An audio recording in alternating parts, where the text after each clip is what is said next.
मंगलाचरण करेंगे। ओम नमः सिद्धेभ्याः जय श्री ओम नमः सिद्धेभ्याः जय श्री ओम नमः सिद्धेभ्याः। मंगलम भगवान वीरो मंगलम गौतमो गणी मंगलम कुंद कुंदाद्यो जयधर्मोस्तु मंगलम सर्व मंगल मांगल्यम सर्व कल्याण कारकम प्रधानम सर्वधर्माणां जैनम जयतु शासनम जैनम जयतु शासनम जैनम जयतु शासनम। तो देखिए आज हम भाई एक निवेदन था। हाँ बोलिए। मैं कह रहा था कि 16 कहाँ शुरू हो रहे हैं जी तो शुरू में या अंत में 5 मिनट में या 10 मिनट में जो जो जो जो 16 कहाँ का जो भी कारण हो हाँ उस पर थोड़ा सा आप प्रकाश डालें। हाँ प्रकाश। मैं ये नहीं कह रहा कि मतलब 5 मिनट दे दीजिए या 10 मिनट दे दीजिए डेली, जो जो हो उसी पर अगर आप चाहें तो कर सकते हैं, ऐसा सभी लोग चाहें तो। क्या कहा जैन साहब, सुनाई नहीं दिया। नहीं बाबूजी कह रहे हैं कि 16 कारण जो चालू हुई है ना अभी आज से, हाँ हाँ, तो उसकी जो भावनाएं हैं 16 भावना, उनके बारे में थोड़ा थोड़ा बीच बीच में बताएं। जो भावना जिस तारीख को हो, जिस दिन जो भावना हो, उस भावना पर 5 मिनट या 10 मिनट जैसा भी आप मुझे समझे, या आपकी स्वेच्छा पर है। बाबूजी इसमें जो ना 10 लक्षण की तरह कोई दिन नहीं फिक्स होते हैं कि पहले दिन जैसे वहां होता है ना उत्तम क्षमा बीमार दवा। नॉट एट ऑल, मैं ये नहीं कह रहा, लेकिन मेरा भाव जो है, दिन तो फिक्स नहीं है, लेकिन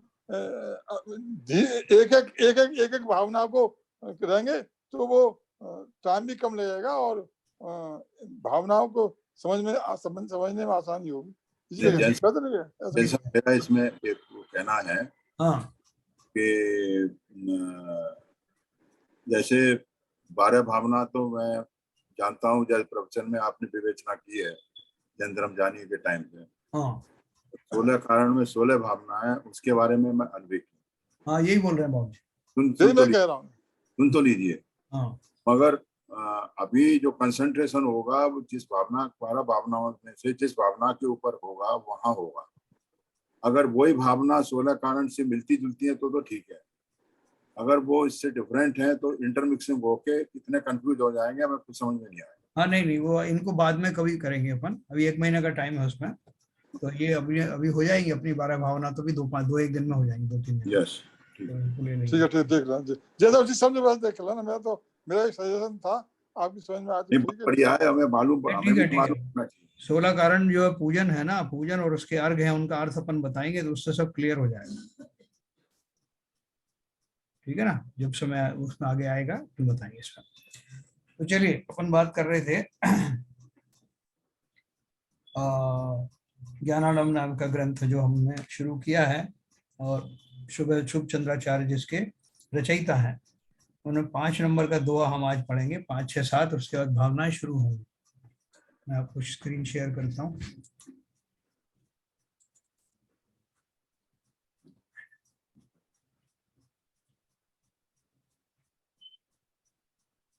देखिए ये था 5 नंबर की बात। आगे 12 भावनाओं के अंगीकार करने का उपदेश देते हैं। 12 भावनाओं के उपदेश के पहले उन्होंने क्या लिखा था, 12 भावनाओं का जो कंटेक्स्ट कैसे आया, तो वो उन्होंने लिखा है, हे आत्मन तू समस्त जीवों को एक सा जान, ममत्व को छोड़कर निर्ममत्व का चिंतन कर, मन की शल्य को दूर कर, अर्थात किसी प्रकार की शल्य अपने चित्त में न रखकर अपने भावों की शुद्धता को अंगीकार कर। देखो मैं आपको एक बहुत बढ़िया बात बताने वाला हूँ। ये जो लाइन लिखी ना इन्होंने कि कोई भी शल्य ना रख, शल्य में एक चीज और शामिल है, हम सब जो है भरे पूरे परिवारों में रहने वाले हैं, और हमें नॉर्मली जो भी एक्सपेक्टेशन होता है वो ये होता है कि परिवार तो हमारा इंटैक्ट है, परिवार में तो हमारा ना कोई विरोध करने वाला है, ना हमें उनसे किसी तरह की समस्या आने वाली है, तो हम लोग तैयार रहते हैं बाहर वालों की समस्या से। लेकिन जो अंदर वालों की समस्या से भी तैयार रहे, परिवार में भी किसी भी समय कोई प्रतिकूलता हो सकती है। आपके जो नियरेस्ट और डियरेस्ट हैं आपके बेटे हैं, बेटी है, पत्नी है, और भी जो लोग क्लोज ग्रुप हैं, उनमें भी कोई प्रॉब्लम कभी भी हो सकती है। क्यों हो सकती है? क्योंकि ये सब इंडिपेंडेंट है, सारे जीव इंडिपेंडेंट है, और उनके अंदर जो भाव उठते हैं वो संस्कारवश जो जो हमने जो है घटनाएं पहले पूर्व में की थी, क्योंकि ये सारा कोर ग्रुप हमारे पास इसीलिए आया है, हमसे इसलिए जुड़ा है कि इनका हमारा विगत वर्षों में, विगत भवों में बहुत क्लोज कांटेक्ट रहा है, और हमारे कुछ पहले कभी डिफरेंस भी हुए हैं, कभी कुछ अच्छी चीजें भी हुई हैं, उन सब का एक एक करके जब उद्घटित होते हैं तब वैसे वैसे प्रसंग आते हैं और आ सकते हैं। ये तो उसमें पिछले उसमें जो हुआ है, हाँ दोनों ही प्लस माइनस दोनों ही हुए हैं। हाँ, दोनों ही बोला मैंने। और दोनों का ही वो प्रतिरूप जब उदय में आएगा तो जैसी भावना बनेगी। हाँ, न केवल देखो उन्हीं भावों की वजह से तो वो भूमिका ले लेकर के आए हैं। जैसे आपकी जो पत्नी बनी है, उस पत्नी को उसी कॉइन्स में आपको रिटर्न करना है जो पत्नी के योग्य होता है, जो भाई के योग्य होता है, जो पुत्र के योग्य होता है, पुत्री के योग्य होता है, वो सब आपको रिटर्न करने कराने के लिए ही वो उस रूप में आपके परिवार में आए। अब सवाल यह है कि उस रूप में होते हुए भी, जैसे पुत्र आपका बहुत आज्ञाकारी है, जैसे जनरली होना चाहिए, अपन ऐसा मानते हैं, लेकिन कभी भी ऐसा कोई प्रसंग भी बन जाए जिसमें कि वो आपकी अवज्ञा करे, उसके लिए भी तैयार रहना। जनरली हम लोग वो शौक नहीं सह सकते, अरे साहब मेरा बेटा ने मेरी अवज्ञा कर दी, मेरा अपमान कर दिया, पत्नी ने ऐसा उससे उम्मीद नहीं थी, वो मेरे खिलाफ खड़ी हो गई। तो हम जनरली उनके, क्योंकि वो रिश्तों की ऐसी मर्यादाएं होती हैं कि हम ये मान के चलते हैं कि उनमें ऐसी कोई कभी प्रतिकूलताएं आएंगी नहीं, विषमताएं नहीं आएंगी। लेकिन तैयार रहना। क्यों तैयार रहना? क्योंकि उनके बीचों बीच बहुत सारे उन भूमिकाओं में तो आ गए हो। उन भूमिकाओं का निर्वाह करते हुए पिछले भवों में मैंने अवश्य ही कुछ ऐसी भी चीजें कही होंगी जो कभी अचानक से प्रकट हो जाए, तो वो अचानक से बदल जाते हैं और मैं एकदम हक्का वक्का रह जाता हूँ, ये कैसे हो गया। तो ये इस लाइन के माध्यम से समझना कि समस्त जीव इंडिपेंडेंट हैं, अपने प्राचीन संस्कारों से जुड़े हुए हैं, उनके वो संस्कार और आपके कर्म जब उदय में आते हैं तो वैसी घटनाएं होती हैं। अपने वाले भी आंख दिखा सकते हैं, उसके लिए अपने को तैयार रहना है। क्यों? अपने वाले कौन है? कौन है अपना? संसार में मेरा कोई नहीं, जग में न हमारा कोई था, हम भी न रहे जग के साथी। ये सब बेचारे अपने अपने उसके किसी कारणों से जो आपसे जुड़े हुए हैं, लेकिन सब इंडिपेंडेंट हैं। कौन पत्नी, कौन भाई, कौन बेटा, कौन पति, सब अलग अलग भूमिका में आए हुए अलग अलग जीव हैं। तो वो अपने हिसाब से कभी भी कैसे एक्ट कर सकते हैं, आप उनके ऊपर अपना वर्चस्व जाहिर नहीं कर सकते। लेकिन इसके लिए आपको प्रिपेयर्ड रहना पड़ेगा। तो कितने सारे लोग हैं जो उनने देखा कि अचानक मेरी पत्नी मेरे खिलाफ हो गई, बच्चे ने जो है अवज्ञा कर दी, तो उनको शौक लगता है, भयंकर शौक लगता है। बहुत से तो चल बसते हैं। तो ये जो जो बात है ना, देखो लिखा ममत्व को छोड़कर तू समस्त जीवों को एक सा जान। क्या बात कही है शुभचंद्राचार्य ने? समस्त जीवों को एक सा जान, ममत्व को छोड़कर निर्ममत्व का चिंतन कर, मन की शल्य को दूर कर, अर्थात किसी प्रकार की शल्य अपने चित्त में न रख, अपने भावों की शुद्धता को अंगीकार कर। ये बहुत बड़ी बात है। ये हमको तैयारी दे कर रही है कि भविष्य में कुछ भी आ जाए, बाहर के हों या अंदर के हों या कोई भी जीव हो, सब जीव एक समान है। एक समान दो तरह से हैं। एक तो अगर हम उनके गुणों की अपेक्षा देखें, सब जीव सिद्ध समान है, और हमसे सब अलग हैं। सबकी अपनी अपनी एंटिटी है, सबकी अपनी मंजिल है, सबकी अपना एजेंडा है। इसलिए आपके एजेंडा से कभी क्लैश करे तो तैयार रहना, प्रिपेयर्ड रहना, शॉक्ड मत हो जाना, शल्य मत रखना कि कहीं ऐसा ना ये बदल जाए, मैं इनको पालन पोषण तो कर रहा हूँ, कहीं ऐसा नहीं कि मेरे बुढ़ापे में ये अलग हो जाए। तो बहुत लोगों को बड़ा शौक लगता है जो तैयार नहीं होते।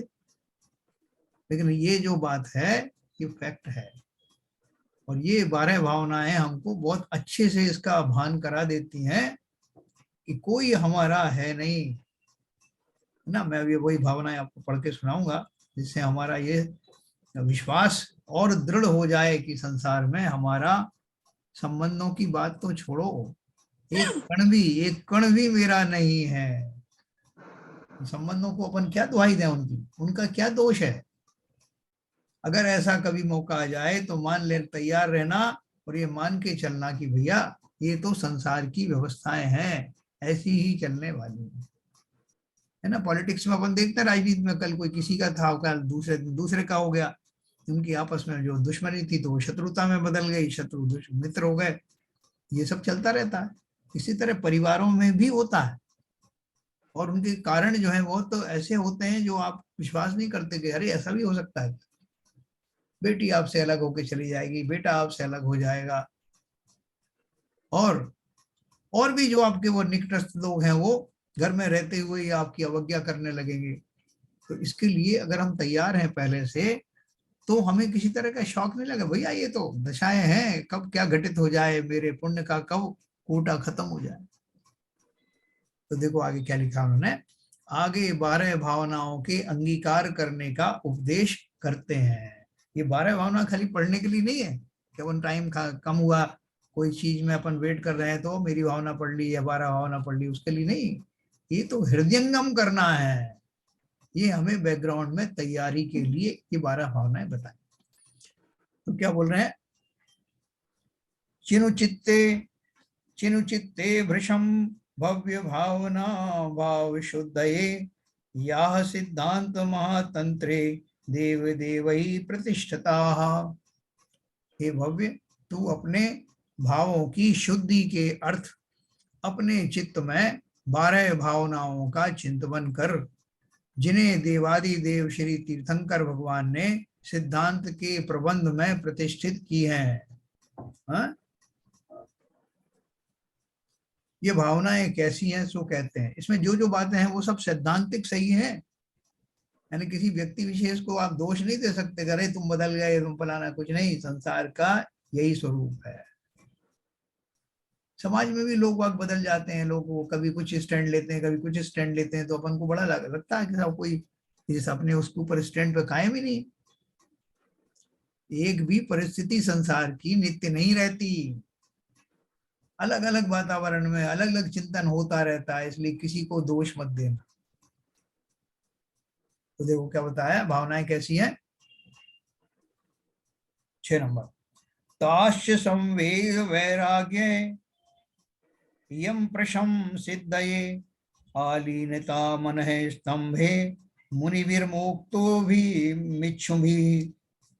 उन भावनाओं को मोक्षाभिलाषी मुनियों ने अपने में संवेग यानी धर्मानुराग, वैराग्य, संसार से उदासीनता, हाँ, संवेग का वैसे वास्तविक अर्थ होता है यही, वैराग्य, संसार से उदासीनता। संसार से उदासीनता होगी तो धर्म से अनुराग होगा, ऐसे संवेग में उन्होंने दोनों चीज समेट ली है।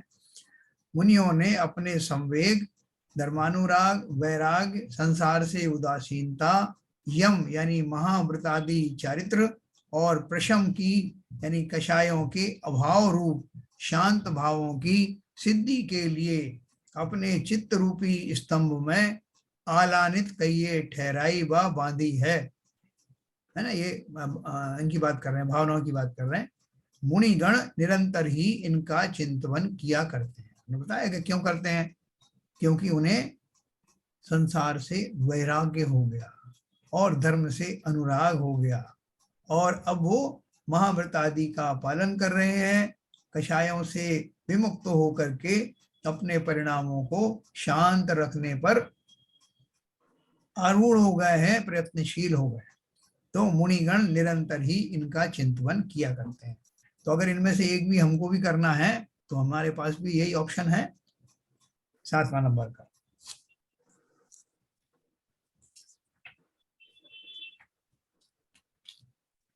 अनित्याज्ञाः प्रशस्यन्ते द्वादशैता मुमुक्षुभिः या मुक्ति सौध सोपान राजयो अत्यंत बंधुराः। अत्यंत बंधुरा, ये भावना अनित्य आदि 12 हैं। इनको मोक्षाभिलाषी मुनि गणों ने प्रशंसा रूप कहा है, क्योंकि ये सब भावनाएं मोक्ष रूपी महल के चढ़ने की अति उत्तम पेड़ियों की यानी सीढ़ियों की पंक्ति के समान है।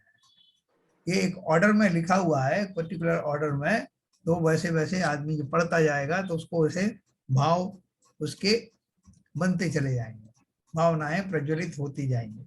अथ अनित्य भावना, अनित्य भावना पढ़ेंगे अपन ने। भूधरदास जी ने जो लिखी ना 12 भावना, राजा राणा छत्रपति हाथिन के अश्वार, मरना सबको एक दिन अपनी अपनी बार। ये सब जानते हैं, तो इसी बात को उन्होंने यहाँ लिखा है। ऋषि कार्य समुत्पन्ने प्रतिक्षण विनश्वरे, सुखे कृत्वा रतिम मूढ़ विनष्टम भवन भुवन त्रयम। यह मूढ़ क्षण में नाश होने वाले इंद्रिय जनित सुख में प्रीति करके ये तीनों भुवन नाश को प्राप्त हो रहे हैं, सो तू क्यों नहीं देखता। हाँ, ये नित्य भावना के अंतर्गत आने वाले सब ये दुए हैं। तो ये पहला वाला बोला, मूढ़ क्षण में नाश होने वाले इंद्रिय जनित सुखों में प्रीति करके ये तीनों भुवन नाश को प्राप्त हो रहे हैं, सो तू ये क्यों नहीं देखता। इंद्रियों के सुख में लोग फंसे हुए हैं और उसके कारण तीनों भुवन में रहने वाले जो जीव हैं उसमें फंसे होने के कारण वो निरंतर अपने आत्मिक स्वभाव का घात किया करते हैं और खोटी इंद्रियों में, खोटे क्षुद्र भवों में जाने के लिए तैयारियां कर रहे हैं। दूसरा दोहा देखें, इसके लिए मैं पूरा पढ़ करके आपको उसका समीक्षा करूंगा। भवाब्धि प्रभवा सर्वे संबंधा विपदास्पदम संभवन्ति मनुष्याणाम तथान्ते सुष्ठु नीरसा। इस संसार में, संसार रूपी समुद्र में भ्रमण करने से मनुष्यों के जितने संबंध होते हैं वे सब ही आपदाओं के घर हैं। क्योंकि जो मैंने अभी बताया ना आपको जो संबंधों के बारे में, क्योंकि अंत में प्रायः सब ही संबंध नीरस या दुखदायक हो जाते हैं। यह प्राणी उनसे सुख मानता है सो भ्रम मात्र है। जो आप बोलोगे कि नहीं साहब हमें तो ऐसा नहीं में लगता, हमारे तो बेटा भी बहुत आज्ञाकारी है, पत्नी भी आज्ञाकारी है, हमारे भाई बंधुओं में इतना प्रेम है और हमें तो कहीं से ऐसा लगता ही नहीं कि इनके संबंध कभी हमारे खराब होंगे। और ये आप जो बोल रहे हैं कि अंत में नीरस हो जाते हैं, काहे के नीरस होते हैं, हमें तो बहुत रस ही रस आता है उसमें, है ना। ये प्राणी उनसे सुख मानता है सो भ्रम मात्र है। क्यों भ्रम मात्र है, देखो आगे के दोहे में बताया।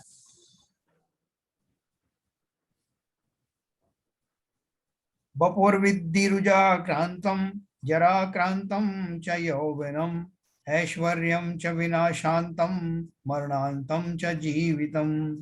हे आत्मन, शरीर को तू रोगों से घिरा हुआ समझ और यौवन को बुढ़ापे से घिरा हुआ जान, तथा ऐश्वर्य संपदाओं को विनाशी और जीवन को मरणांत जान।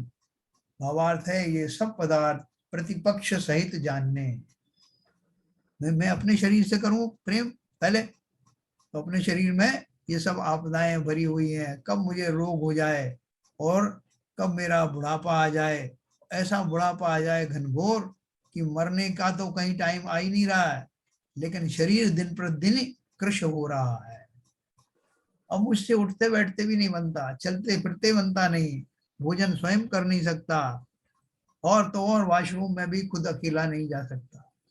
अब मैं आश्रित हो गया लोगों पर, और लोग भी क्या सोच रहे हैं पता नहीं कब उठेंगे हमारे सगे, और वो उनके अंदर वो ऊपर से क्या कहेंगे, भाई बाबा बहुत दुख भोग रहा है, हम चाहते हैं उसको इससे मुक्ति मिले।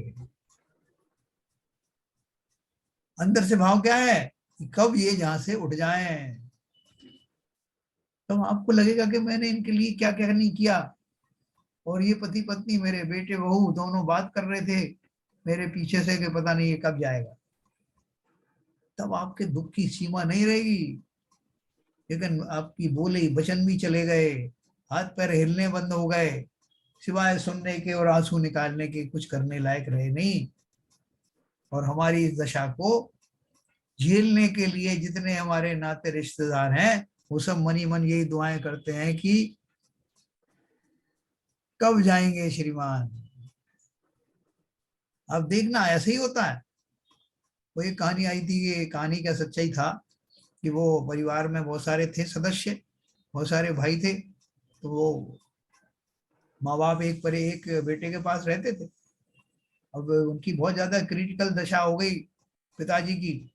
तो उसने, जिस बेटे के पास रह रहे थे, उसने सबको इन्फॉर्म किया कि भैया पापा की हालत बहुत खराब है, आप आ जाओ, 2-3 दिन में भी कुछ भी हो सकता है।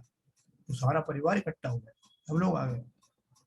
लेकिन 2-3 दिन रह करके गए, वो ठीक हो गए। वो वापस चले गए सब लोग। और फिर 1-2 महीने निकलने के बाद फिर उन्होंने सबको फोन किया कि बहुत हालत खराब है पापा की, 2-3 दिन में कुछ भी हो सकता है, आप आ जाओ। तो एक बार फिर आए वो बड़े बेमन से, उसके बाद भी वो फिर ठीक हो गए। अब तीसरी बार उसने फिर बुलाया तो सब भाइयों ने कह दिया कि भैया देखो हमारे बस का नहीं है बार बार आना, पहले भी तुम 2 बार बुला चुके, कुछ हुआ तो है नहीं है, तो क्या उम्मीद कर रहे थे होने की। अपन उनको भी दोष नहीं दे सकते। संसार की रीति है, जब तक आप किसी काम के थे, जब तक आप अपना काम स्वयं कर लेते थे, तब तक जगत आपकी सुध लेता था। अब जब ना आप दूसरों की के काम आ सकते हैं ना स्वयं के, तब कौन आपकी जो है वो परवाह करने वाला है। आप एक बोझा बन जाते हैं। ऐसे हम ही नहीं, हमारे बारी बारी से जितने सदस्य हैं उन सबके ऊपर किसी भी उम्र में ऐसा वज्रपात हो सकता है। हमारा सगा बेटा जो है अपंग हो जाए, उससे कुछ काम करते नहीं बने, वो मोहताज हो जाए एक एक चीज के लिए दूसरों पर, तो हम क्या करेंगे। भले ही ऊपर से ना कहें, ऊपर से सेवा करते रहें, लेकिन एक दिन हम भी ऐसा सोचने लगेंगे कि पता नहीं कब तक इसका बोझा लिखा है।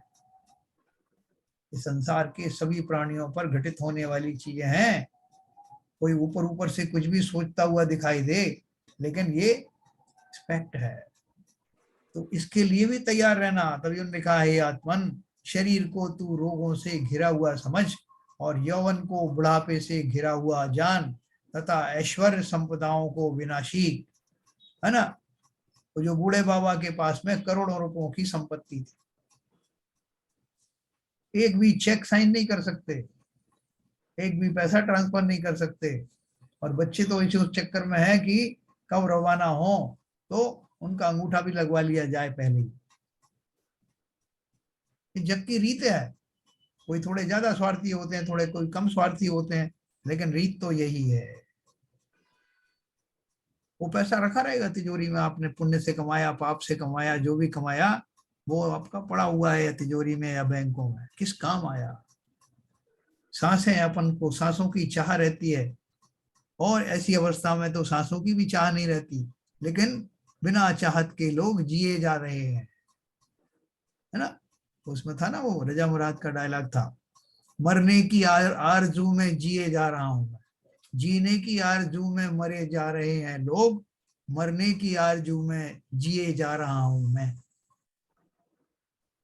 मैं कब मरूंगा, जल्दी मर जाऊं, ऐसा भाव होता है। और फिर भी मैं जिए चला जाता हूँ, इस उम्मीद में कि मैं एक दिन मर जाऊंगा। देखना आप उम्मीद कैसे बदल गई। जब साधारणतः तो बीमार होता तो क्या सोचता है कि एक दिन मैं ठीक हो जाऊंगा, और जब ऐसी दशा आती तो सोचता है कि भैया उठा ले अब तो। लेकिन आप देखोगे बहुतों की आयु और लंबी होती चली जाती, और हमारे यहाँ तो फिर भी चलो मरण होगा 100 साल में, 200, 120 साल में तो होगा, लेकिन नरकों का क्या करें। वहां तो जो आयु फिक्स हो गई है मैक्सिमम 33 सागर की, तो उसमें एक पल भी कम होता नहीं। इस संसार में इसका ये स्वरूप भली प्रकार से समझना। इसलिए उन्होंने बोला, इस संसार रूपी समुद्र में भ्रमण करने से मनुष्यों के जितने संबंध होते हैं वे सभी आपदाओं के घर हैं। और भी बहुत सारे हैं लोगों के, आपके धन संपत्ति के ऊपर आपका ध्यान होगा, उनका आपकी जो है वो बहुत सारी चीजें आपके पीठ पीछे से चल रही होंगी। सब क्या होता है क्योंकि अंत में प्रायः सभी संबंध नीरस और दुखदायक हो जाते हैं। यह प्राणी उनसे सुख मानता है सो भ्रम मात्र है। देखो ये ज्ञानियों के लिए बात है। ज्ञानी इस बात को अच्छे से समझेंगे, जो ये लिखा है वो अक्षरशः सत्य है।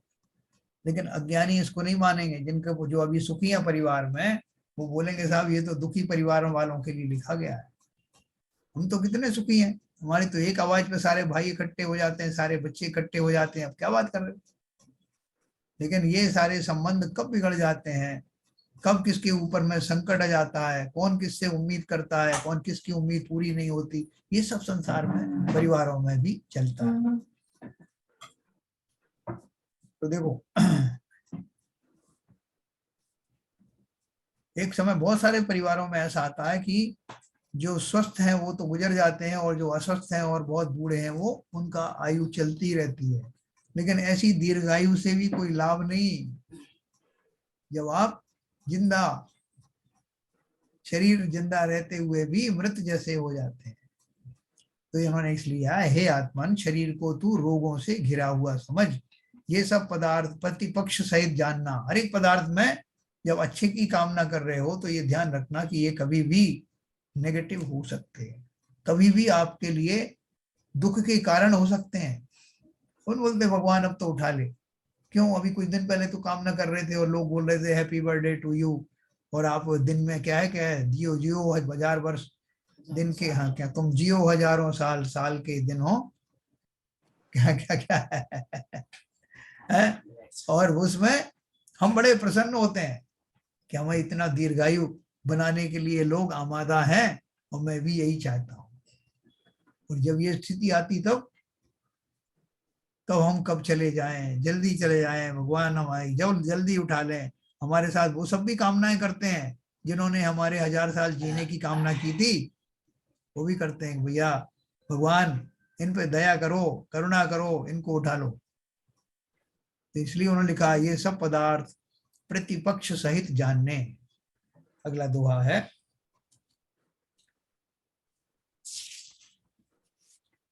ये दृष्टिपद मायाता पदार्था पुण्य मूर्तयः पूर्वान्ने नचा मध्यान्ने ते प्रयान्ति देही नाम। इस संसार में जिनके यहाँ पुण्य के प्रमूर्ति स्वरूप उत्तमोत्तम पदार्थ प्रभात के समय दृष्टि गोचर होते थे, वे मध्याह्न काल में देखने में नहीं आते, अर्थात नष्ट हो जाते। आत्मन तू विचार पूर्वक देख, क्या बोले, पुण्य के मूर्ति स्वरूप जब पुण्य को उदय में आता है तब उत्तमोत्तम पदार्थ दिखाई देते हैं। जैसे मान लो सुबह के टाइम में आपको कोई बहुत सारे उत्तम पदार्थ प्राप्त हुए आपके पुण्य के उदय से, तो दोपहर के समय में वो देखने में नहीं आते या नष्ट हो जाते हैं। इसका अर्थ क्या है, दोपहर से मतलब वही नहीं है, इसको सिंबॉलिकली समझना कि जो आपको अभी मिली हुई है वस्तु और जिनमें आप उत्तम वस्तु की कामना कर रहे हो, थोड़ा समय आने के पश्चात या तो वो पदार्थ जो है आपको समाप्त हो जाते हैं, विनाश को प्राप्त होते हैं, या हमारी स्वयं की ही धारणा है जो उनमें इतनी ज्यादा प्रसन्नता को महसूस कर रहे थे, बाद में हमें उसमें उतना रस नहीं आता। जैसे बच्चों को देखो आप, उनको खिलौने दे दिया आपने, लोगों के कमरे भरे होते हैं, एक बच्चा है लाडला, उसने 1 दिन 2 दिन खेला उन खिलौने से, उसके बाद वो बोर हो गया, फिर दूसरे लाओ, तीसरे लाओ, तो जरा सी देर की प्रसन्नता होती, उसके बाद में वो मायूस हो जाता। तो ऐसे ही उन्होंने लिखा, संसार में जिनके यहाँ पुण्य के फल स्वरूप, मूर्ति स्वरूप माने फल स्वरूप उत्तमोत्तम पदार्थ प्रभात के समय दृष्टि गोचर होते थे, वे मध्याह्न काल में देखने में नहीं आते, अर्थात नष्ट हो जाते हैं। आत्मन तू विचार पूर्वक देख। हाँ देखो इसमें ये अपने अनित्य भावना में ये मंगल राय जी की जो अनित्य भावना है उसमें मैं आप पढ़ के इसका रिलेटिव को सुनाऊंगा। सूरज चांद छिपे निकले ऋतु फिर कर आवे, प्यारी आयु ऐसे बीते पता नहीं पावे, पर्वत पतित नदी सरिता जल बहकर नहीं हटता, श्वास चलत यों घटे काठ जो आरे सो कटता। इसके ऊपर पूरा रिकॉर्डेड है, वीडियोस बहुत अच्छे। जो बोला सूरज चांद छिपे निकले, छिपता है और निकलता रहता है, ऋतु भी फिर कर आती रहती है, प्यारी आयु ऐसी बीते कि पता नहीं पावे, जो अच्छा समय चल रहा होता है। पर्वत पतित नदी सरिता जल बह कर नहीं हटता, श्वास चलत यों घटे काट जो हारे सो कटता।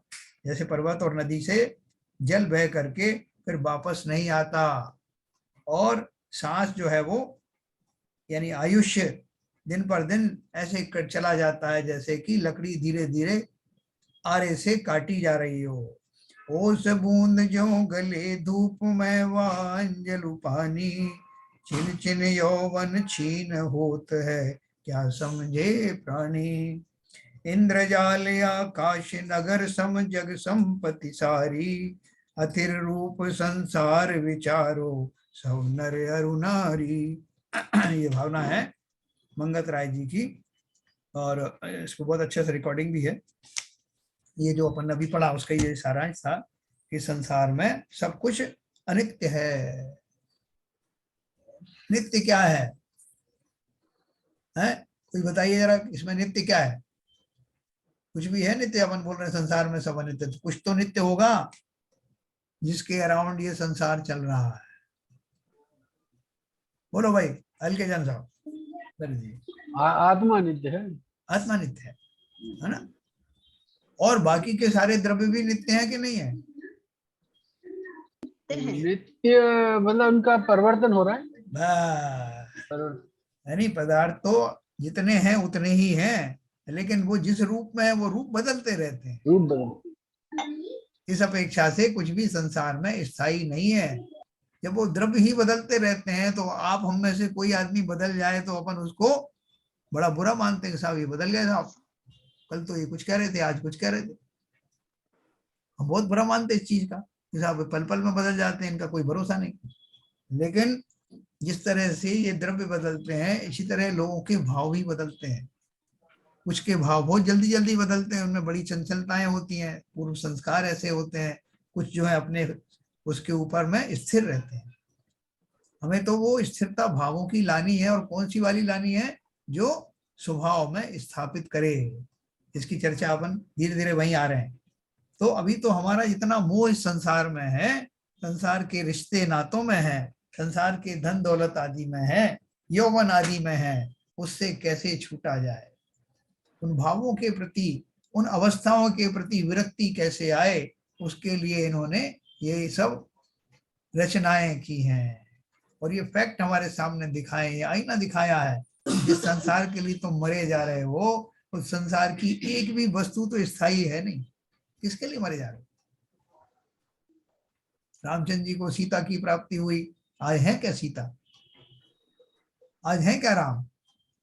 तो देखो इसमें अपन ने पढ़ा 12 हो ना, कहाँ गए चक्री जिन जीता भरत खंड सारा, कहाँ गए वह राम और लक्ष्मण जिन रावण मारा, कहाँ कृष्ण रुक्मणी सत्यभामा अरु संपत्ति सगरी, कहाँ गए वह रंग महल अरु सोरन की नगरी, नहीं रहे वह लोभी कौरव जूझ मरे रन में, गए राज तज पांडव वन को अग्नि लगी तन में, मोह नींद से उठ रे चेतन, मोह नींद से उठ रे चेतन तुझे जगावन को, हो दयाल उपदेश करें गुरु भारे भावन को। है ना? ये सब बैकग्राउंड में हमारे गुरु महाराज, हमारे आचार्य महाराज, हमारे जिनेन्द्र देव हमें संबोध रहे हैं कि भैया सोचो, ये जितने उतने हमारे जो पात्र थे वो कहाँ गए? वो आज बैठे क्या? जब वो ही नहीं रहे जो प्रामाणिक थे तो कौन रहेगा? किसकी गारंटी लें? इसलिए इस मोह की नींद से जागो। मोह नींद से उठ रे चेतन, तुझे जगावन को। हो दयाल उपदेश करें गुरु, 12 भावन को। तो ये 12 भावना उस संदर्भ में चल रही हैं। इनको बिल्कुल अंदर तक लेके जाना। लोग बोलते हैं ना कि साहब इसको दिल पे मत लेना, इसको तो दिल पे ही लेना, तभी हमारा कल्याण होगा और हम आगामी आपदाओं विपदाओं के लिए अपने आप को तैयार कर पाएंगे। कोई भी बदल जाए, पिता बदल जाए, पुत्र बदल जाए, पत्नी बदल जाए, भाई बदल जाए, तैयार रहना। संसार की दशा ऐसी है, उसमें खेद खिन्न मत होना। जिनकी तैयारी नहीं होती वो उनको शौक लगता है, लेकिन तैयारी रखना, क्योंकि सबकी एंटिटी अलग है। सब जीव अपने अपने इंडिपेंडेंट हैं, अपना एजेंडा लेके आए हैं संसार में। हम उसे निमित्त मिले हुए, थोड़ा टेम्परेरी हमारे पास आ गया, हमारा पुत्र बन गया, कल किसी और का हो जाएगा, परसों किसी और का था। ये संसार की दशा है, हमारा भी ऐसा ही हो सकता है कि हम अपने पुत्र के बेटे बन जाएं। कैसे रिश्ते पर पलटते हैं। तो देखिए अभी 1 2 दोहे अपन और पढ़ेंगे। अनित्य भावना के अंतर्गत अपन ने 11 नंबर पढ़ा, 12 नंबर पढ़ेंगे। यज्जन्मनि सुखम मूढ़, यच्च दुःखम पुरः स्थितम, तयोर दुःखमनंतम शातुल्यायाम कल्प्यमानयो। हे मूढ़ प्राणी, इस संसार में तेरे सम्मुख जो कुछ सुख व दुख है, उन दोनों को ज्ञान रूपी तुला में यानी तराजू में चढ़ाकर तोलेगा तो सुख से दुख ही अनंत गुणा दीख पड़ेगा, क्योंकि यह प्रत्यक्ष अनुभव गोचर है। देखो वास्तव में तो आज मैं किसी प्रवचन सुन रहा था, तो वो कह रहे थे कि वास्तव में देखा जाए तो यहाँ पर सुख बहुत है संसार में, लेकिन हम उससे उस सुख का सही महत्व नहीं समझ करके उनसे प्राप्त हुई वस्तुओं में अलग अलग की चाहत करते हुए, या जो चली जाती है उसका पश्चाताप करते हुए दुख, उनको भी दुख में ही कन्वर्ट कर देते हैं। जो मिला है उसको एंजॉय नहीं करते, फलस्वरूप जो मिला है वो भी दुख का कारण हो जाता है। जो कुछ नहीं है उसकी खातिर, जो है वह ना खोना, ना एक गाना है ना ये। तो यहाँ क्या हो रहा है, ये दुख का उन्होंने परिमाण बताया कि संसार में दुख क्यों है, उसका कारण बताया। उन दोनों को ज्ञान रूपी तुला में चढ़ाकर देखेगा तो सुख से दुख ही अनंत गुणा दीख पड़ेगा। और ये पंचेंद्रिय के जो सुख वगैरह मुझे दिखते हैं, ये जिन जीवों का भी पुण्य का उदय चल रहा है उनको लगता है कि सुखी सुख भरे हुए हैं। भाई साहब पता नहीं किस बार कहाँ के रहने वाले हैं, बोलते हैं कि संसार दुखों से भरा हुआ है, दुख। तो देखो उसी के बारे में बता रहे हैं आगे। आगे भोगों का निषेध करते हैं।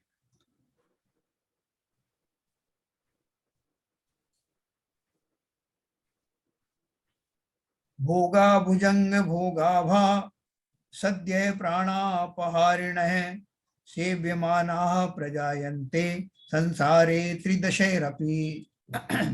इस संसार में भोग सर्प के फण के समान है, क्योंकि इनको सेवन करते हुए देव भी शीघ्र प्राणांत हो जाते हैं। देव भी भोगों के भोगने से मरकर एकेंद्रीय हो जाते हैं, अतः मनुष्य तो नरकादिक में अवश्य ही जावेंगे। आगे इस जीव की अज्ञानता दिखाते। देखो क्या कहा उन्होंने, जो बोल रहे हैं कि ये भोग है सर्प के फण के समान है, क्योंकि इनको सेवन करते हुए देव भी शीघ्र प्राणांत हो जाते हैं। शीघ्र प्राणांत का अर्थ क्या है? आप बोलोगे साहब देवों की तो आयु तो फिक्स है ना, प्राणांत जल्दी कहाँ हो गया? जितनी आयु लेकर के आए थे उसमें अकाल मृत्यु तो होती नहीं। लेकिन उसका अर्थ क्या है कि जब उनका प्राणांत होता है, उन्हीं भावों सहित जो विषय सुख उनको वहां मिले होते हैं, उन सुखों को भोगते हुए और उन्हीं की उन कामनाएं मन में बसाए हुए उनका प्राणांत हो जाता है, जिसके फलस्वरूप वो मर करके और वो रुदन करते हैं। मिथ्या दृष्टि देव जो होते हैं मरते समय बहुत दुखी हो जाते हैं, ये सारा वैभव, ये सारे भोग अब छूट जाएंगे। तो 6 महीने पहले से सिग्नल आ जाता है, तो तब से उनका दुख का मीटर चालू हो जाता है और इतने दुखी हो जाते हैं वो कि उस आर्त ध्यान के कारण मर करके एक इंद्रिय जाति में जन्म लेते हैं, है ना। तो ये बोल रहे हैं कि जब मनुष्य, जब देव जैसे जो अच्छे उत्तम सुखों को भोगने वाले, विषयों को भोगने वाले भी उस विषयावी भोग विषयावी लाशा के कारण एक इंद्रिय बन जाते हैं, तो मनुष्यों में तो बहुत सारा ऐसा प्रपंच चलता है, बहुत सारे ऐसे कारण बनते हैं भोगों को इकट्ठा करने का। वहां तो सहज में मिलते हैं, यहाँ तो भोगों को इकट्ठा करने का, उनको भोगने का, बदल बदल के भोगने का, जिससे जिसने जो कोई बाधक बना हो, अंतराय किया हो, उससे द्वेष के भाव आने से, ऐसे बहुत सारे उसके पास कारण है जिनके कारण न केवल उस पर्याय में दुखी रहता है, बल्कि मर करके वो भी एक इंद्रिय जाति में चला जाता है। तो उन्होंने भोगों को बताया कि ये भोग सर्प के फण के समान है। उन्हें क्या भोग है आप, जो विष से भरा हुआ है और अवश्य ही वो विष प्रदान करने वाला है, ऐसा उन्होंने विषयों के बारे में बताया। ये सब भावनाओं के अंतर्गत आ रहा है। आगे इस जीव की अज्ञानता दिखाते हैं, 14 नंबर का ये पढ़ेंगे अपन। वस्तु जातमिदं मूढ़ प्रतिक्षण विनश्वरम जानपि ना जानासि ग्रहे को अप्य मनोषद है। हे मूढ़ प्राणी, यह प्रत्यक्ष अनुभव होता है कि इस संसार में जो वस्तुओं का समूह है सो पर्यायों से क्षण क्षण में नाश होने वाला है। इस बात को तू जानकर भी अजान हो रहा है, यह तेरा क्या आग्रह है? क्या तुझ पर कोई पिशाच चढ़ गया है जिसकी औषधि ही नहीं है? देखो, अपन जो है अपनी जवानी में बहुत सारा सामान, जहां गए अपन टूर पे गए या कहीं यात्रा पे गए, बहुत सारा सामान खरीद खरीद के ले आते हैं। कोई सीनरी ले आया, कोई कुछ ले आया, कोई कुछ ले आया। वहां लाने की उमंग रहती है 2-4 दिन तक, उसको कई दिन तक तो खोल के भी नहीं देखते अपन, फिर खोल के देख लिया, हाँ अच्छा है, बढ़िया है। आजकल तो फोटोग्राफी हो गई, 1-2 फोटो भी खींच लेते हैं और उसके बाद मस्त हो जाते हैं। फिर कुछ दिनों के बाद ना तो वो फोटो याद आते हैं, ना उनको देखने की सुध रहती है, ना उनकी अभिलाषा होती है। और जो वस्तुएं रखी हुई हैं वो धीरे धीरे उनसे मन उब जाता है कि ठीक है साहब लाए थे। अब थोड़े दिन बाद उनको जगह कहाँ रखें, तो वो अपन दूसरी अलमारियों में शिफ्ट करते हैं, जैसे कबाड़ा कहते हैं। वो कबाड़ा बहुत दिन तक फेंकते नहीं है, क्योंकि हमारा उसमें अनुराग जुड़ा हुआ है। फिर धीरे धीरे करके किसी में जंग लग गई, कोई टूट गया, कोई कुछ हो गया, तो अब उसकी डिस्पोजल के लिए परेशान। ये होता है कि नहीं होता? ये सारे समय चलता रहता है ये प्रपंच। जो वस्तुएं कल बहुत प्रिय थी, आज वो अप्रिय हो जाती हैं। इसलिए उन्होंने बोला प्रत्यक्ष अनुभव होता है इस संसार में जो वस्तुओं का समूह है सो पर्यायों से क्षण क्षण में नाश होने वाला है। चाहे वो चैतन्य हो चाहे चैतन्य हो, सभी में ये फार्मूला लागू होता है। इस बात को तू जानकर भी अजान हो रहा है।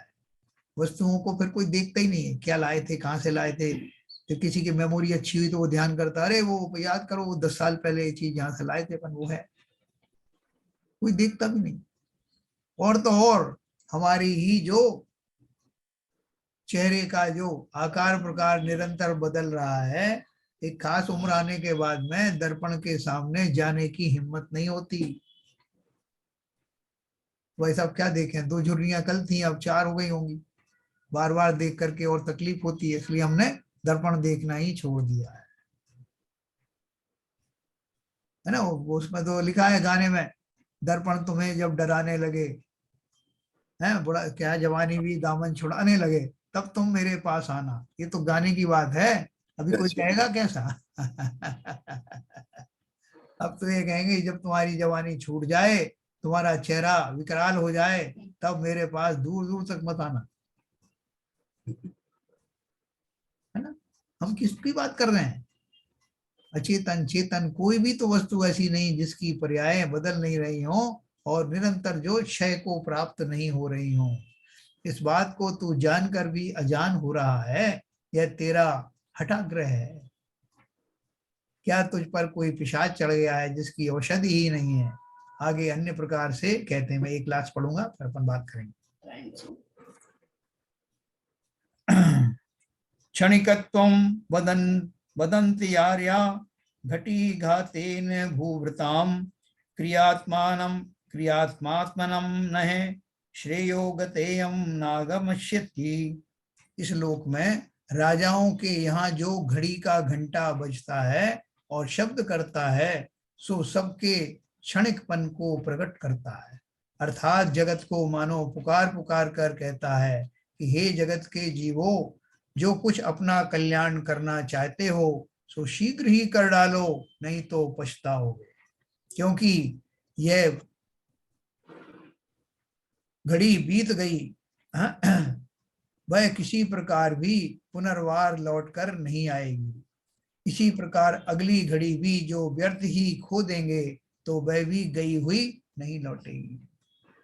जो आज घंटा बजा है वो आज का घंटा है।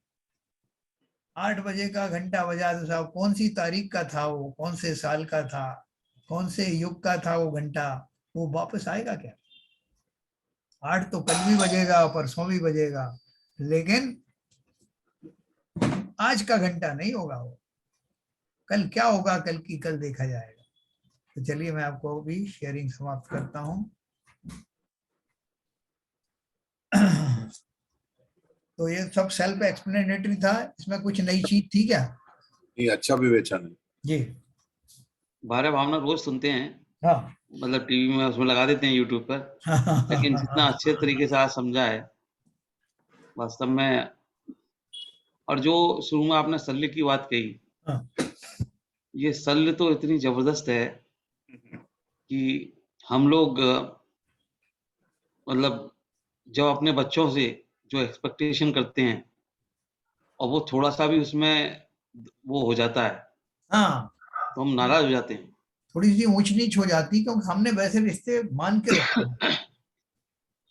बाप ने मान के रखा है कि बेटा जरा भी अवज्ञा नहीं करेगा, और बेटे ने सोच रखा है कि मेरी किसी भी रिक्वेस्ट या कोई भी मेरी ख्वाहिश होगी तो पिता जरूर पूरी करेगा, उसमें एन टेन नहीं करेगा। और जो आपने बात बोली थी आज्ञाकारी जो पुत्र होते हैं, जो आज्ञाकारी पुत्र होते हैं उनके तो बहुत बड़ी शल्य होती है। और जब वो आती है तो बहुत बिगाड़ होता है। जी। एक बच्चा जो लड़ता रहता है माँ बाप से लेकिन उनका ध्यान रखता है, लेकिन जो बहुत ही बच्चे आज्ञाकारी होते हैं एक बार छोड़ते हैं तो फिर मुड़ के नहीं देखते हैं, उनको इतनी जबरदस्त शल्य हो जाती है। तो और वास्तव में हम स्वाध्यायी लोगों को बच तो नहीं सकते लेकिन कम करने की कोशिश तो करनी चाहिए। मन के अंदर में मतलब प्रिपेयर्डनेस रखना, तैयारी रखना कि कभी भी कुछ भी हो सकता है, और क्यों हो सकता है उसमें उसकी कोई गलती नहीं, क्योंकि ये यहाँ पर जैसा जी ने बहुत बढ़िया शैलेंद्र जी ने वो विवेचन उठाया। हाँ। कि जो आज्ञाकारी पुत्र होता है जितना ज्यादा होता है उसके पास उसकी शल्य बहुत ज्यादा तीव्र होती है, और जब वो आती है तो संबंध विच्छेद हो जाते हैं। तो इसका थोड़ा विवेचन करेंगे ऐसा क्यों होता है, जो लड़ता रहता है उसकी शल्य इतनी कम होती है, उसकी क्यों ज्यादा होती है? नहीं, क्या शल्य होती शैलन जी? उसको क्या शल्य रहती है आज्ञाकारी पुत्र? शल्य कहने का मतलब ये है कि जैसे कोई माँ बाप ने अपने बच्चे को बड़े कंट्रोल में रखा और बच्चा भी उसी तरीके से हो गया उनका, माँ बाप ने जो बोला वो मानता चला गया, जिसने उसको जबकि मान रहा है वो समझ भी रहा है कि दूसरे बच्चे नहीं मान रहे, दूसरे नहीं कर रहे, लेकिन उसकी जो एक जो वो कहते हैं ना कि अपने जो नॉलेज में जो सिक्स सेंस होता अपना, उसके अंदर एक रिवोल्ट जाता जा रहा है बराबर। और जब वो एक दिन जब पीक पे पहुंच फटता है तो उसका प्रैक्टिकल होता है तो बहुत खतरनाक होता है। बहुत बढ़िया, बहुत बढ़िया, सही कहा आपने। और देखो वो आज्ञाकारी अगर वो है ना, उसमें आज्ञाकारिता नाम का अगर वो गुण है तो वो फिर बन जाता है आज्ञाकारी पत्नी का गुण तो है ना। लेकिन उसने अगर देख लिया कि मेरे पिताजी से या माताजी से बराबर मामला चल नहीं रहा है, धीरे धीरे करके उस एंड पॉइंट पे आने के बाद में वो उससे वहां विलग हो जाता है, विलग होकर के वो उसका जो गुण है वो कहीं तो जाके अपना स्थापित होगा ना, वो फिर जिसको अच्छा समझता है वहां जाके स्थापित हो जाता है। उसकी आवाज आ रही है? फोन बज रहा है, करमचंद जी क्या आ रहा है सर? किसी का वो पाइप आ रहे हैं। तो देखो, हाँ बोलिए। हाँ, तो जो आपने बात बोली बहुत सही बोली कि जो दब्बूपने का गुण होता है वो बड़ा ही हानिकारक होता है किसी भी प्रकृति में। कि जो दब्बू होता है तो उसको वो खुल के तो बात नहीं कर पाता अपनी, खुल के बात करके बात को खत्म करके चला जाए, वो उसमें कभी गुण नहीं आ पाता है, लेकिन उसकी वजह से उसकी कसाई बहुत बढ़ती रहती है। वो एक्युमुलेट हो जाती है इंट्रोवर्ट में। हाँ, जो मैं इंट्रोवर्ट, एक बात यहाँ पे बोलना चाहूंगी। हाँ बोलिए। ये बात तो ठीक है कि जो दब्बू है वो ठीक है, लेकिन कई बार ऐसा होता है वो दब्बू नहीं होता है, लेकिन वो बहुत आज्ञाकारी होता है। ऐसा भी नहीं उसे दबाया जाता है, उससे थोपा जाता है कि ये काम करो तो वो करता जाता है। वो अपने आप से ही ऐसा होता है कि मुस्तफा कहना मानता है। और फिर उसके साथ शल्य कैसा, वो नहीं समझ में आया। हाँ नहीं, इसका मैं जवाब दूंगा सर। हाँ बोलिए बोलिए। वो हमारा एक देखने में जो समझने में है बात, जो मनुष्य की फ्रोमर एक जो प्रकृति है वो यदि स्वाभाविक प्रकृति नहीं है तो उसका कहीं ना कहीं उसका रीजनिंग दूसरा है। उसका जनरली आप यदि बच्चे का यदि व्यवहार देखोगे, जो बच्चा नटखट होता है, वो लड़ता है, नॉर्मल प्रकृति में आता है। और एक बच्चा ऐसा होता है कि वो चुपचाप, माँ अपने स्कूल में बैठ गए, स्कूल में बैठा हुआ है, फिर वहां से उसको टीचर ने बोला, टीचर भेज दिए तो घर चला गया। उसको टीचर ने कहा बैठना, तो चुप ही बैठा रहा वो। तो ये जो प्रकृति है वो कहीं ना कहीं उसकी वो दूसरे मतलब एक ऐसा स्वभाव भी लेके आया होता है, लेकिन उसका प्रकृति जो है उसका प्रकटीकरण नहीं होता कभी भी। तो वो बात हम मानते हैं उसको कि ये ऐसा अच्छा है, लेकिन मैंने अनुभव में ये पाया है कि वो बाद में वो उसका विपरीत स्वभाव हो गया और परिवार के मुख हो गया या बहनों के प्रति बहुत। आपकी आवाज बीच बीच में कट रही है थोड़ी। अच्छा, नहीं देखिए, ये जो आज्ञाकारी है और जो विरोधाभासी है, इस चीज में सबसे बड़ी चीज होती है हमारी अपेक्षा। हम क्या अपेक्षा रखते हैं, और वो अपेक्षा के अनुसार अनुकूलता के साथ जब तक चलता रहता है तो वो तो आज्ञाकारी हो ही गया। और धीरे धीरे करके जो शैलेन जी ने बताया, जब ये प्रोसेस में पूरी लाइफ के जो दिन में भी आदान प्रदान होते रहते हैं एक दूसरे में, तो ऐसा नहीं है कि 100% अनुकूलता ही चल रही हो, उसमें कुछ न कुछ विरोधाभास भी होता है। मगर वो अपने जैसा प्रकृति के स्वभाव से वो आया है, तो वो जाके कॉन्शियस माइंड में, सबकॉन्शियस माइंड में बैठता जाता है निगेटिविटी।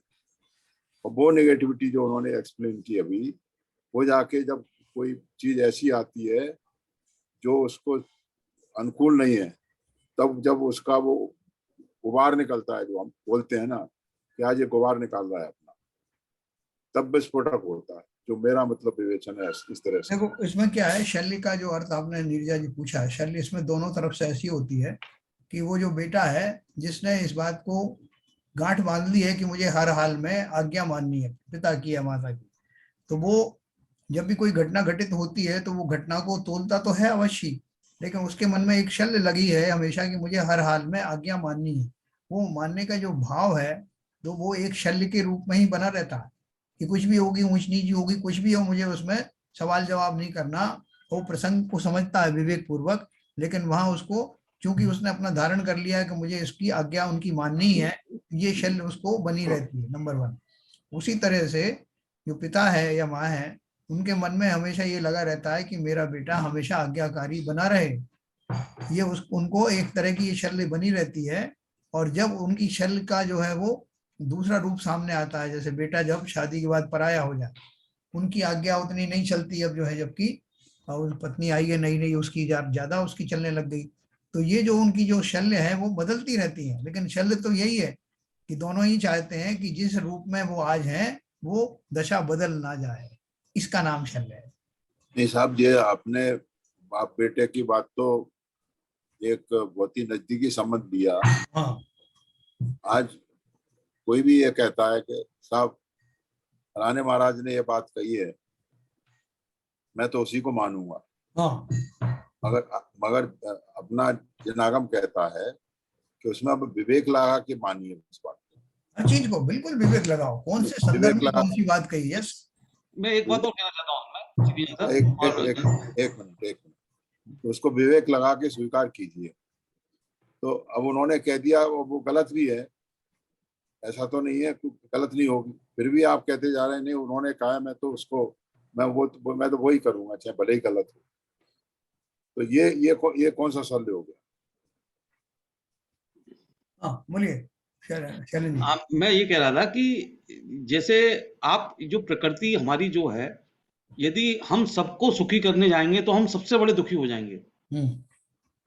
यदि जो बात कहने में आ रही है कि यदि हमारी प्रकृति क्या कहती है कि आदमी को खुद को सुखी होना है, तो खुद को सुख होने के लिए उसको अपने मन में अपना स्वभाव है, उसको उसके स्वभाव में जाना है, उसको अपना स्वभाव करना है उसको। यदि किसी की जो, तो वो यदि ये जैसे आपने जैसे सही बताया कि किसी की ये सलाह कि मैं हमेशा मानूंगा बात, या पिताजी की सलाह ये है कि ये मेरा हमेशा मानता है। बहुत से लोगों को ये हमेशा बहुत पढ़ाई में बहुत होशियार रहा है, कभी एक बार उसका नंबर कम आ गया तो मतलब पूरा घर परेशान हो जाता है, कैसे हो गया मतलब।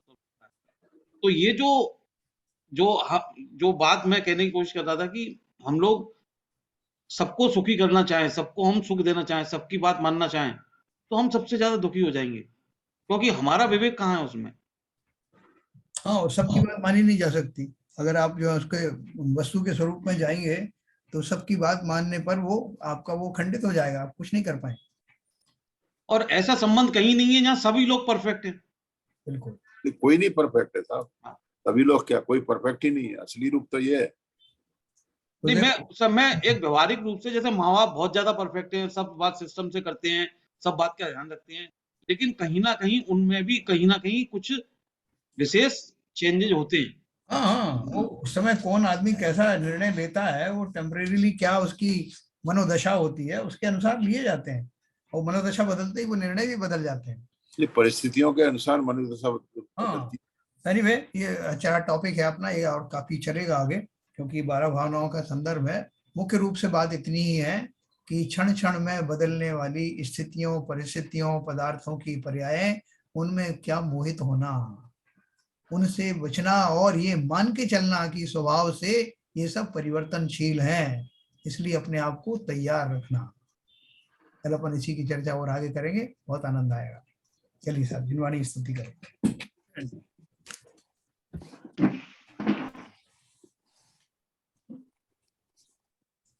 मिथ्यातम नाश वेको ज्ञान के प्रकाश वेको अपापर भास वेको भानु सी बखानी है। छह द्रव्य जान वेको बंध विधि भान वेको स्वपर पिछान वेको परम प्रमाणी है। अनुभव बताए वेको जीव के जताए वेको काहू न सताए वेको भव्य और आनी है। जहाँ तहाँ तार वेको पार के उतार वेको सुख विस्तार वेको यही जिन वाणी है। ये जिन वाणी भारती तो है जपुदन रैन, जो तेरी शरणा गए सो पावे सुख चैन। जिन वाणी के ज्ञान से सूझे लोकालो, तो वाणी मस्तक धरो सदा देते हैं दो, सदा देते हैं दो। जिनवाणी माता की जय। जय।